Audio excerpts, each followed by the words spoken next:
My wife and I had been married for 13 years, and in that time, we built a life together that was both fulfilling and challenging. We had 3 small children under the age of 8, and while life wasn't always easy, we managed, or so I thought. About 2 years ago, our life took an unexpected turn. Emily, my wife, had been prescribed Adderall for her ADHD. At first, it seemed like a miracle drug. She was more focused, more energetic, and we even joked about how she was on fire at work. But as time went on, I noticed changes in her behavior. She became irritable, and her once tight schedule started slipping. It wasn't long before Emily's Adderall prescription turned from a helpful aid into a crutch. She started taking more than the prescribed dose, and soon it wasn't just at home. She was abusing it at work too. The consequences were swift and severe. Her addiction cost her her job, and within the same month she was struggling with the harsh reality of withdrawal symptoms. Initially, she told me it was due to severe anemia. I believed her, trusting her diagnosis and her plea for understanding. I didn't want to think that the woman I loved could be hiding something so dark from me. When Emily finally admitted the truth, it was devastating. I was at work when I received her call. Her voice was shaky, and I could tell she was on the verge of tears. "We need to talk," she said. "What's going on?" I asked, trying to keep my tone calm. "It's the Adderall. I've been taking more than I should. I lost my job and I'm going through withdrawal," she confessed.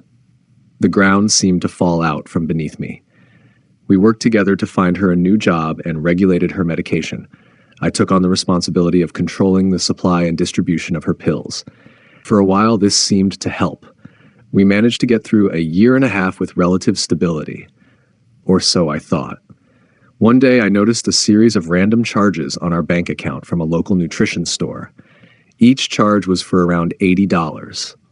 I confronted Emily about it over dinner, trying to keep the conversation as light as possible. "I saw these charges from a nutrition store. What's that about?" Emily looked up from her plate, her eyes darting away. "Oh, that's just for energy drinks I keep at work. I needed something to keep me going." It didn't sit right with me. I decided to dig deeper, and what I found was shocking. The charges were for a substance called nootropics, which contained tianeptine.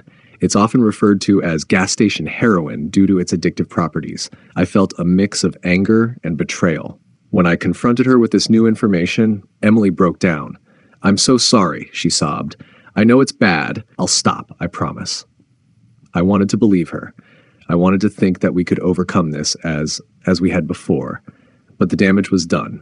Just 6 to 7 months later, Emily called me in a panic. Her breathing was labored and she was shaking violently. Her coworker drove her home, and when she arrived, she was barely able to explain what happened. "I took too many," she gasped. "The nutrition store stopped selling those nootropics, so I took 60 stackers, 2 pills at once. I didn't know it would be this bad." In desperation, I got her family involved. Her mother, who had always been a pillar of strength, broke down when she saw Emily's state. "We have to get her help," she said, her voice trembling. Emily agreed to go into inpatient rehab. It was a small victory, but a victory nonetheless. However, the depth of her deceit soon became apparent. I discovered that she had been maxing out credit cards in her name, accumulating a staggering $20,000 in debt over the course of a year to fund her addiction. The stress of dealing with the financial fallout while trying to support Emily through rehab was overwhelming. I spent hours on the phone with credit card companies, trying to negotiate payment plans and figure out how we would recover from the debt.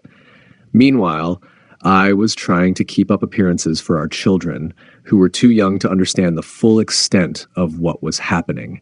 I was determined to support her through this. "We'll work through it," I told her during one of our phone calls. "Just get yourself clean and see a professional."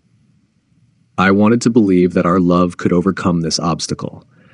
During the first week of her rehab stay, Emily was in regular contact. She texted me daily and called the kids on weekends via Zoom. Everything seemed to be going well, but that illusion was shattered during the second week.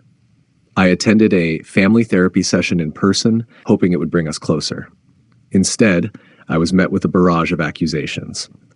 In the half-hour session, Emily spoke only about how horrible I had been to her throughout our marriage. She barely looked at me, keeping her back turned. Her words stung like a cold slap. I was stunned, unable to process what I was hearing. This wasn't the support I was expecting.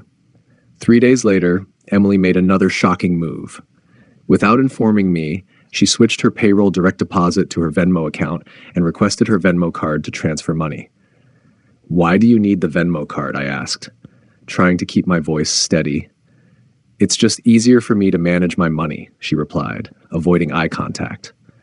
Shortly afterward, she told me she wanted to separate so we could work on ourselves and then our marriage. I saw through the facade immediately. It felt like a cruel joke, but no one believed me. I tried to contact her therapist repeatedly, but my calls went unanswered. A few days later, I was informed that I was removed as her contact. I was devastated and left in the dark. No one seemed to understand my anguish, and I was accused of being unstable for not letting go. Determined to uncover the truth, I joined several NA-ANON therapy groups for families. One term kept coming up, the 13th step. When I researched it, I was horrified. It described a pattern where individuals in recovery would exploit their newfound vulnerability to pursue romantic relationships, often with disastrous consequences. I became obsessed with understanding if this was what was happening with Emily. I started checking her phone records and discovered unfamiliar numbers. One number belonged to a man named Mark, who Emily had met in rehab. I was both anxious and resolved to find out what was really going on. I called Mark, my hands trembling. "Hi, Mark. I'm Emily's husband. I need to know what's been happening between you and her." There was a long pause before Mark spoke. "I didn't want to get involved in this, but I guess you have a right to know. Emily and I were close in rehab. We started off with just chatting, but it got personal. We exchanged messages and photos. It wasn't supposed to get serious, but it did." "Personal how?" I pressed, feeling the sting of each word. Mark's voice was heavy with regret. "We sent each other intimate texts and photos. She sent me nudes and we met up once before I left. I didn't realize it would hurt you like this." Mark agreed to send me the text messages. When they arrived, I was overwhelmed. There were 50 pages of exchanges between them, filled with flirtatious banter, explicit photos, and discussions about meeting up. Emily's messages were filled with longing and regret, and Mark's responses were just as intimate. The discovery was a brutal mix of betrayal and heartbreak. When I confronted Emily directly, I was trembling with a mixture of anger and pain. "Did you cheat on me?" I demanded, my voice breaking. Emily's reaction was explosive. "How dare you accuse me of infidelity after everything I've been through? You're a piece of shit." The confrontation was a maelstrom of emotions. In a desperate and hurt-fueled decision, I sent Emily one of the nude photos she had sent Mark.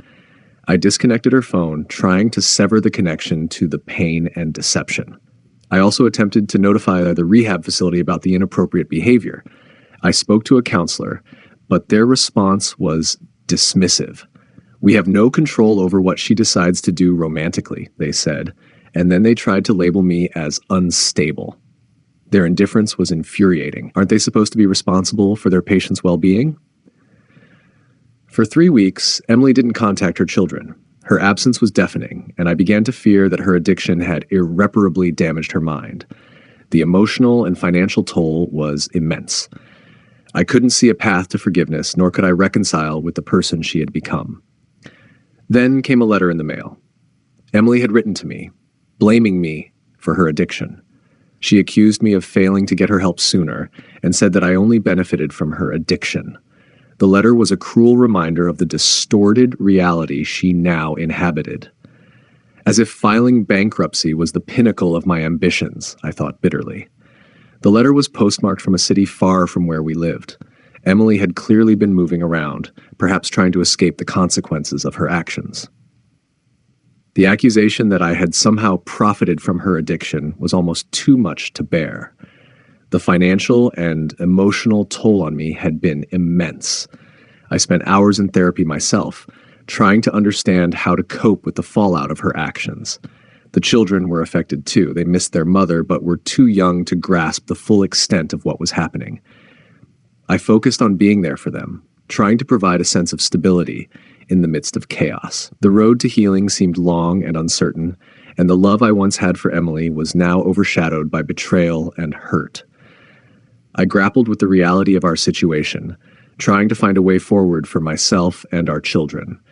The hope of reconciliation seemed increasingly remote.